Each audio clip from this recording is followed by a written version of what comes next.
So today I'm in somewhere very remote, but not very remote, but tunaona, and behind me you can see a very nice construction, a very nice small house. So this house belongs to one of you guys, a follower of mine and a friend of mine.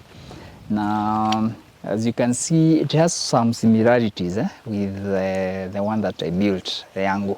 And I want to share the story of this house and give you a walkthrough. And yeah, maybe utasoma kitu moja ama nitakuinspire pia uanze kujenga. So this house is a 3-bedroom. Karibu. Yeah, this house is a 3-bedroom, 100-meter square house, and it's still under construction. As you can see, there are so many things happening here and there. Kuna vitu bado hazijaisha, and it's sitting on a 40 by 80 plot of red soil. And na hii si loose red soil, as you can see, hii area, the landscape in yake si loose. And then we have, it's a 3-bedroom, as I said, master in suite. The master bedroom is in suite, but the other 2 bedrooms share 1 bath and 1 toilet. Yeah, it's a skillion roof. So for those wondering what's a skillion roof, it's a shed roof. And in ile roof, just slanting. Simple as that. So there are so many advantages I've shared in other videos why you should go with a skillion roof. This is the cheapest, most affordable roof that you can do if you're working. This video, by the way, is for people working on a budget, on a specific budget, and you still want something good. So welcome. I love the fact that these are materials zenye zilibaki after amemaliza mambo ya mawe, akazilipurpose, akakama up na idea yake tu. Akaeka some sort of a boundary, something hapa, sitasema wall, just something to separate his road with the barabara. He walkway, I remember when he moved in about 6 months ago. He shared his the way he moved in, and he walkway haikuwa, he by the way he painting. Ulikuwa umepaint, yeah, the outside part. I remember hata tiles. Now the house has tiles. Sai akiingia hakuwa meka tiles, so anajenga ile pole. So aliingia nyumba ikiwa bare minimum, so ataipeleka ikuwe basic, and then aipeleke to his preferred standard. Most that's the idea of this channel. That's why hata tunashooting hizi videos, so that these are practical example that you unaweza jenga, si mimi tu na kuja na moha yangu. And then I love the kitchen garden, utilizing every space possible. And then this is the walk path. Hapa kuna kamurango kakuingia na huko nyuma. Yeah, because by the way, able to rudi nyuma, it's something nimerealize hai. Hajajenga beacon to beacon. So most of people wanafanyanga mistake ya kujenga beacon to beacon. What happens ni ukikuwa na dirisha ama mwenzako ajenge hii side, anakufungia hewa yote. Unajua hivyo? So make sure that hata ukijenga kama hata pale unaona ameacha space about 1 meter, hii ni about 3 meters. So wacheni kujenga beacon to beacon. Just utilize your land well, but utilize it properly. So yeah, and then this is the front porch. I will talk about that front porch, but before, let's talk about today's sponsor. Today's sponsor is Biotank Africa, and they are the people who have done the septic solution here, ama the waste management solution here, na hapa ndo imewekwa. Na Biotank Africa ni watu nilifanya a video about them some time back. My friend akaona, and then he went for their solution, and it's working perfectly. So it's more than 6 months. Ni plastic, and it's by the way, nilipiga hesabu kuweka soak pit, kuweka septic na kuweka biodigester concrete. This is the most cheap affordable solution we have in Kenya. These are 1.4 meter cubic, and thank you to Biotank Africa. Nitaacha links zao on the description and everything. You can go and check them, and at least we have kuna mtu anatumia wenye tunaona. And then we have tukitoka hapo, hapa ndo soak pit iko. So hapa ni venye hajamaliza, you know, Biotank wanakuzianga 2 tank. Any plumber anaweza kuja kuwekea. So hapa hivi inakuwa na 3 chambers, anafaa kuweka some manhole, especially on the last chamber, which is like an inspection point, to make sure that everything is working. So atakuja aeke hizo zote.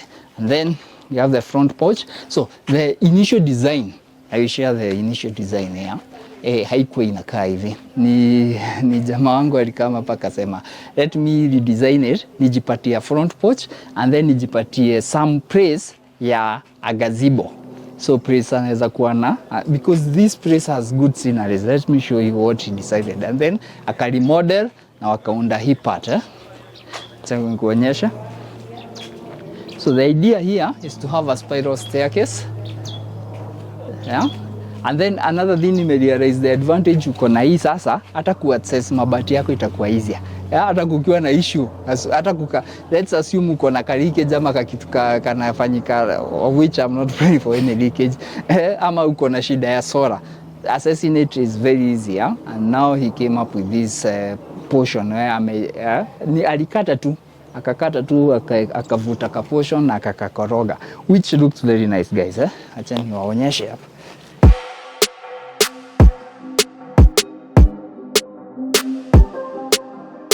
So as I was saying, this up part ni kama a gazebo area, and you can see iko na good views, and it was an extension that sometimes ukijenga, sometimes when you're building, it happens that you get some ideas. You can make some changes, talk to your architect, obvious atakupatia ideas. And then there is hizi vitu naona ni vitu tulikam kurealize use idea just to make sure waterproof every nail.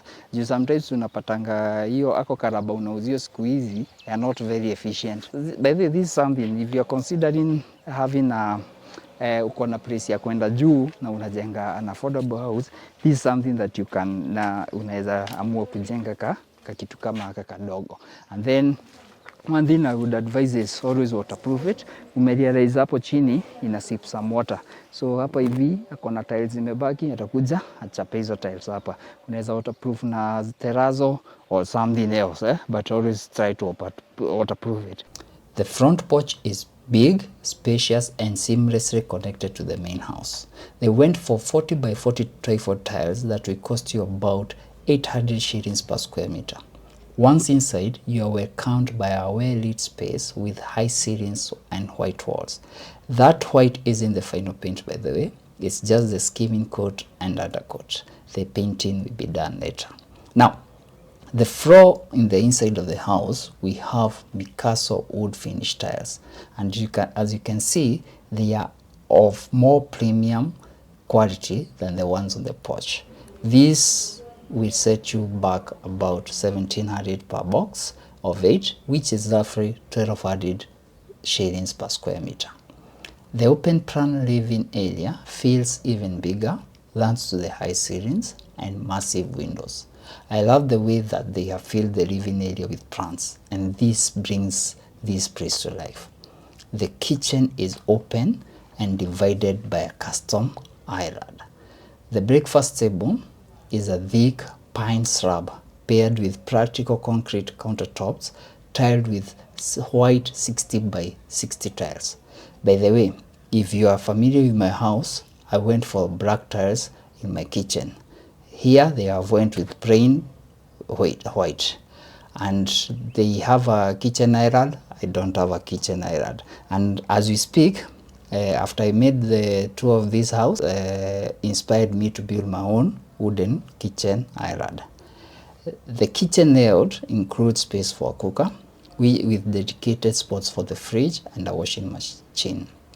We have a back door that leads out to a small backyard with a well and the water tower, and on top below the water tower is the room that we act like a store.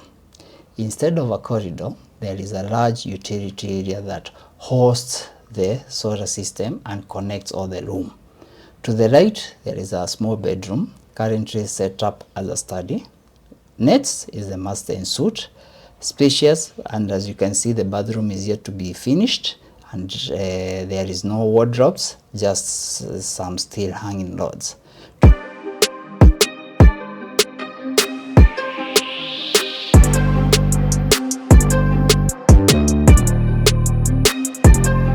To the left of the master is another bedroom, currently serving as a guest room and temporary storage.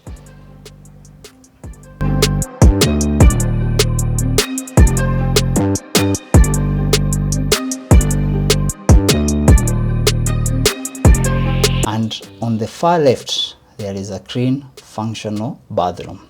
I love that they have separated the wet and dry areas.